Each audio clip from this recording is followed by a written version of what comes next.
Mabati na gyud ang diwa sa Pasko dinhi sa Sugbo tungod sa mabulukong mga produkto nga gidisplay sa ikaunom nga hugna sa RCebu Expo nga adunay temang Pasko sa Primero Distrito. Karong adlawng Biyernes, Oktubre 27, gilusad ang labing uwahing RCebu Expo karong tuiga sa Robinsons Galleria, Cebu.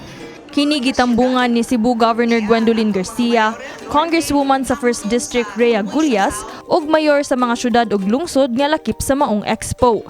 Nagkadi ang local products sama sa pagkaon, bags, kubyertos, handicrafts, pots ug uban pa ang gibida sa 1st District sa probinsya sa Sugbo. Dili gyud mawala ang lechon sa dakbayan sa Talisay.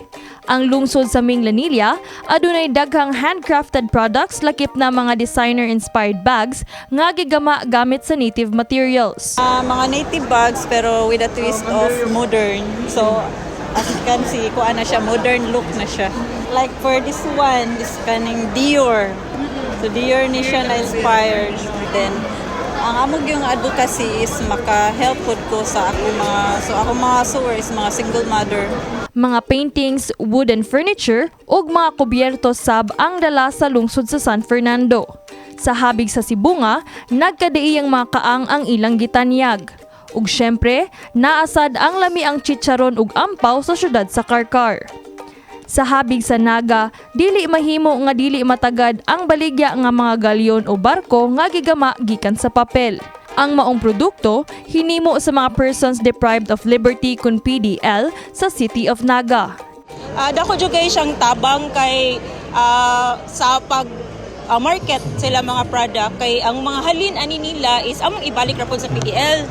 In which ang mga halin nga ilang madawat, ilang pang ihatag silang family. Ang pangu sa Provincial Tourism Office sa Sugbo ni butyag nga miabot na sa 2.6 million pesos ang kinatibuk-ang kita sa RCebu karong tuiga. Happy because ning top na punta sa atong sales last year. Our sales last year was almost 2 million for the 6, but this time we are reach already 2.6 million. Wala pa ni lapot na leg. So happy kay ko and daghan na sa nang mag-atan sa among RCebu. Nahimo na siyang word of mouth nga natay RCebu. So dako kana na akong pasalamat nga na-achieve na to tong gusto nga mapahibaw sa tanan nga nay mga produkto na locally made. May pasalig sab ang habig sa private partner sa RCebu nga padayunon gihapon nila sa mga mosunod nga tuig ang ilang collaboration sa kagamhanan sa probinsya sa Sugbo. Actually, we had an agreement with governor na dili niya kuhaon ng RCebu because from the very start, it gained a lot of support to local farmers and tourists. We will continue next year again and for so many years pa.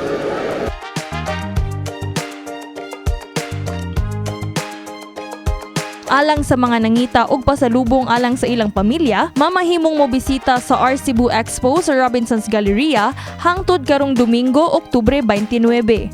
Kini si Queenie Holigon alang sa MyTV Cebu.